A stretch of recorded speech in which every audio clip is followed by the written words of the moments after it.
Morning, guys. I'm Dave Canterbury with Self-Reliance Outfitters and the Pathfinder School. What I wanted to do today was talk real quick about fire kits. Fire kits are something I see posted all over the internet. I see them posted to social media, to Instagram, to YouTube. Everybody's got a video on their version or pictures of their version of a fire kit. And lots of them are overly complicated without taking into consideration how useful that kit can be if it is compartmentalized correctly. I want to show you a solution to that today and show you my idea of the perfect longer term fire kit. And there's something to be said for long term versus short term when it comes to fire kits as well. Okay, how are you going to store your fire kit? Well, you could do lots of things with that. You could put a container inside of a backpack, or you can get some kind of a compartmentalized container or bag that holds nothing but your fire kit. In this case, I've chosen this Helicon E&E pouch for no other reason really than the fact that it fits the container that I'm using for my fire kit very, very well. And it leaves a little bit of room inside for a small handsaw as well as an SAK folding knife. So all of that fits very easily into this pouch. Now there's some extra pockets and things in this pouch that you could use, but I've chose to keep it as simple as possible. And giving myself an option for a saw as well as a small SAK gives me options to process tinder materials within this one kit. So it's kind of an all-encompassing kit as far as fire goes. Now, we'll set that stuff aside. This is a French mess kit. It's made of aluminum. No, I don't plan on cooking in this every day. I don't plan on boiling water in this container every day or these containers every day. Let's face it, I'm not a lab rat. Aluminum's not going to hurt me in the short term. I've eaten out of aluminum and drank from aluminum my entire life. Done. Okay? However, in an emergency, if I needed to, I could boil water in these aluminum containers. Okay, so let's talk about the beauty of a box like this for a kit, first of all. You have a metal container. Obviously, you have something that contains your fire kit that you can also use to disinfect groundwater resources or cook food in an emergency situation. This kit is really nice because this handle folds over and locks the kit in place, but it also works as a standalone pan for cooking. And as far as boiling water goes, obviously something that is shallower and larger is going to boil your water faster than something that's deeper and smaller in diameter because of the surface area the fire can actually get to on the bottom of the container. This container actually is 3 containers in one. It has the outer shell, and it also has an inner that has the same type folding handle on it, and then it has a bottom shell. So you've got 3 metal components to this. You could also easily use this to make charred material by putting the material in here, folding it over, and placing it in a bed of coals to make charred material. Now, the advantage of having a large container like this is that instead of having a small Altoids tin to put a couple pieces of cotton in or some small pieces of punk wood, I can jam this thing full of large pieces of punk wood out of the forest, lock this thing down. It's going to have enough airspace in it for gas to escape with no holes, and I can take the cordage off of this, which is just on there with a lark's head, throw this thing in a bed of coals, and cook up large amounts of material for my next fire mentality. The more of that material I have, the less sparing I have to be with it if I have a marginal tinder bundle. Instead of having to pick and choose from a small little ember that I've got in my Altoids tin, I can have something this long that's actually an ember in that container to pull out and put into a marginal bird nest. Okay, so what are the nuts and bolts of this fire kit that fits into this small container? And this container, you can see by my hand here, is probably about 6 inches by maybe 4 inches. Something like that is the size of this inner container. Again, it's got a folding handle here that you can use it as a standalone pot if you wanted to. What have I got inside this kit? I try to keep things very, very simple. I have a piece of fat wood in here. This is my wet weather fire starting option with either my ferro rod or with a cigarette lighter. It doesn't matter. Both of them will ignite this. All I have to do is make shavings off of it, and I have 2 things in that bag that are able to do that because I have the spine of that silky saw, which will also strike a ferrocerium rod, and I have the saw blade, backside of the saw blade of that multi-tool, which will do the same thing. But the silky saw is very effective for use with that. You can leave it in the sheath, fold it over just like this, and scrape shavings just like this. So it works really, really well, and you can get some large shavings off of that thing very, very easily to get yourself an open flame. Okay, moving on with this fire kit. Again, thinking about simplicity, but also thinking longer term.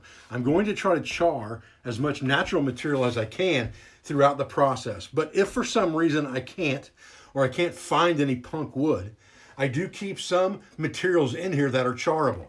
I keep a small piece of cotton cloth in here, heavy duty cotton cloth, and I keep a piece of lamp wick. And the lamp wick can be charred on the end ahead of time with your cigarette lighter, and then be struck with flint and steel to give you a live ember. So that's just an extra bonus. It doesn't take up a lot of room. It's not really expensive, and it gives you another option for a live ember.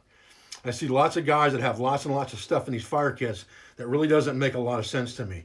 Something that's charrable like this can be ignited with the ferrocerium rod, with a lighter, or with a magnifying glass from the sun. And even if your lighter is spent and it will still spark, you could ignite something like this.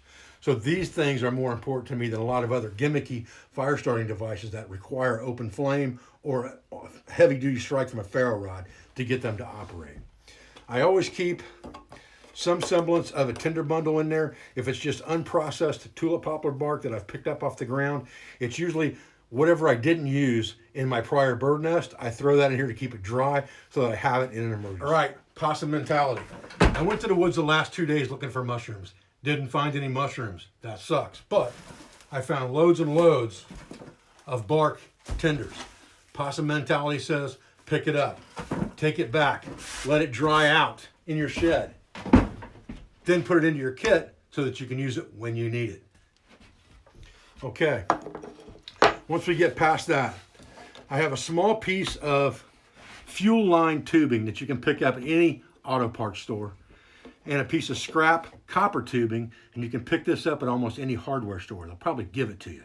You could probably get both of these for free, to be honest with you. What this gives you is a way to blow on an ember in the morning in a fire to get a fire going again. It also gives you that ability to control the burn of an ember if you're making a spoon or a bowl or something like that. But really, the most effective reason for carrying this, or the passion for carrying something like this, comes from that morning fire when you're down to embers, you've slept really well, and you haven't fed your fire all night, and now you need to start another fire from embers. Concentrating the oxygen level or concentrating the airflow to one spot will allow you to do that very, very quickly. Okay, let's talk ignition sources. 3 ignition sources I always carry no matter what. Even in the smallest of fire kits, I have a Bic lighter wrapped in duct tape. That gives me an instant flame plus something I can extend the flame with. If I want to wad some of that duct tape into a tinder bundle, that's a little bit marginal, and light it on fire as well. Pro tip. Ferrocerium rod. This is a fairly small one. I would generally carry a larger ferrocerium rod in a kit, but I feel confident enough with this kit and all the ignition sources that I have that a little bit smaller rod's okay. I have a lot of experience with this Mork Neve rod, and I know that it works well. It's soft, which allows me to remove maximum material. All right, let's face it, guys. The object of the game is to get the most hot ember material into our tinder bundle that we can. The softer this rod is, the more material we can remove very easily to get lots and lots of sparks where we need them. Those afterburners are what you're after, okay? That's what you want. You want that stuff to be burning on the table. Almost caught the table on fire, my fault. The third item that I always carry for ignition is a magnification lens of some sort. Now, you can have this on your compass. I profess that in the 10Cs for multifunctionality to make sure that your compass has a magnifying glass on it that is capable of igniting charred material. However, a larger magnifying glass with more surface area, something that is convex on both sides, is going to collect more light. It doesn't necessarily mean that it's more powerful. It doesn't need to be very powerful to be able to collect enough light. It just needs to be larger. Something like this is a good ad. This is nothing more than the bottom off of a pair of cheap binoculars from a yard sale. So I got 2 of these for $0.25. Great ad. This is a fishing hook tin right off Amazon with fish hooks in it at some point or another, and I just saved a tin. I'm like that. I keep everything. Okay. Last thing, flint and steel. This is the Self-Reliance Outfitters edition, or the Pathfinder edition of a fire steel. Very much like the Essie fire steel, some of the other fire steels that are out there that have a bow drill socket built into them so that it makes it easier for you to make a primitive type friction fire by bow drill. And don't kid yourself, one of the most difficult portions of making the bow drill set is the socket itself, the bearing block. It burns out faster and shoulders out on your spindle faster, making it more difficult for you to be able to operate that bow, and you can't conserve your energy that way and concentrate your efforts on downward pressure where it needs to be on that hearth board. Something like this will allow you to do that. It's also made to be a flint striker. That works just fine. Okay, why do I carry this flint striker when I profess that your knife should be carbon steel and you should be able to drive sparks off the back of that knife with a rock? Because that is an absolute emergency scenario. I'm not banging rocks off the back of my knife every single day and destroying the back of my knife. That is an emergency scenario. For practice for flint and steel, for teaching students, for using this as a bearing block to practice bow drill fires, this is much more simple to carry. It's much more effective. It's very simple to use. The curvature makes it ride on the stone very well to throw good sparks. And it has a 90-degree edge on it as well, so it will strike a ferrocerium rod.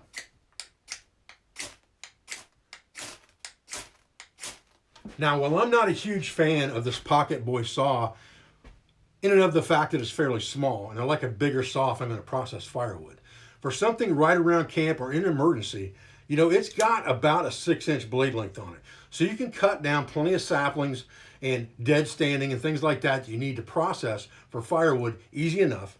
And the fact that it has a good sharp 90-degree spine on it that allows it to strike a ferrocerium rod or process material makes it a bonus tool to have in any fire kit. Okay, the last couple things in this little tin. I do have a dedicated char tin within these tins. Why? More for storage than anything else. Yes, it does have a hole poked in it. Yes, it has been in the fire. Yes, it can be used to make charred material. But it's a very good place to store charred material so that it's not laying loose inside of here, getting banged around and destroyed. And then one more piece of cotton material at the bottom. Doesn't take up any room. Doesn't hurt anything to have it in there. Okay? All of these things, and this is a lot of material for starting fire. Don't kid yourself. If you can't start fire with all of this, no matter how much stuff you carry, it's not going to make much of a difference. You just need to get skilled in a few different fire starting methods, and you'll be fine. All of this stuff stores in here fairly well. Takes a little bit of organizational skills, which I'm not real good at sometimes, to be perfectly honest with you. And I'm not very patient on top of that. But all of this needs to be below the level line at the top of this container when you're done. Because if it's not, the container's not going to shut correctly. So, I've made a mess of things. That's okay. It all fits. It's just a matter of making it work. This hose seems to be the most difficult part to get in there to stay flat. So I'm going to put it in beforehand this time and kind of tuck things in and around that, if that's possible. See if we can get this lighter tucked in there somewhere flat, like that. And we can wad our lamp wick up and put it in here as well, just like this. Doesn't matter how neat and tidy that really is. And then this cotton cloth obviously is flat. Squeeze things down, fold our handle over and see where we're at. As long as that handle folds flat on there, you're not going to have a problem. Still got my juicy tinder right there. You're going to want to put this, inside of this. And again, it has to lay flat. This handle has to lay flat so that this can close completely over. And this handle can come over and trap that catch right there, okay? Pretty close, pretty close. Not gonna be a problem when we put this thing inside this kit. Tuck our saw in there, just like that, on the side. Close that E&E pouch up from Helicon. And again, this could be any pouch that this fits in. It just happens to work well in this pouch. Okay, so where did I come up with this whole deal at? Well, here's the deal. Sometimes you have to just find things by accident. And some of that comes to just trying different pieces of gear for different things. And that's why we accumulate so much stuff. And then we pare it down to the things that we use every day. And then we can whittle our kit down. But you have to take the time to figure out what works best for you. And I saw these French mess kits at a survival show in Paris. They were 2 for 11 pounds at one of the dealers within that show. And I looked at that box and I said, man, that's got fire kit written all over it. And I picked up 2 of those.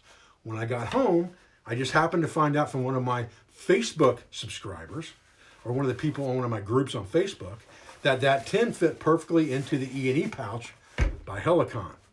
And I just happened to have that pouch here at the house. So I checked it out. There was a little room left over. I thought, hey, it'd be really nice to have a saw in there. It'd be really nice to have a multi-tool in there, a small knife of some sort.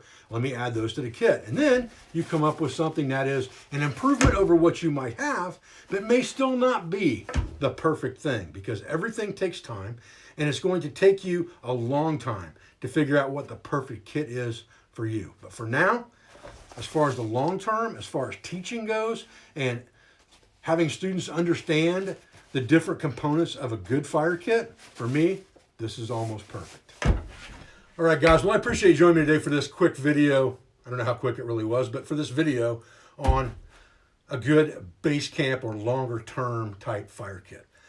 I appreciate your views and I appreciate your support. I thank you for everything you do for my school, for my business, Self-Reliance Outfitters, and for my family, for all my instructors, affiliates, all of my sponsors, and all of my friends. Do me a favor, go click that subscribe button, click that notification bell, so that every time I put a new video up, you get a notification, and we can keep on putting out information, keep on learning together, and spreading the wealth of survival and bushcraft knowledge. I'll see you on the next video, guys.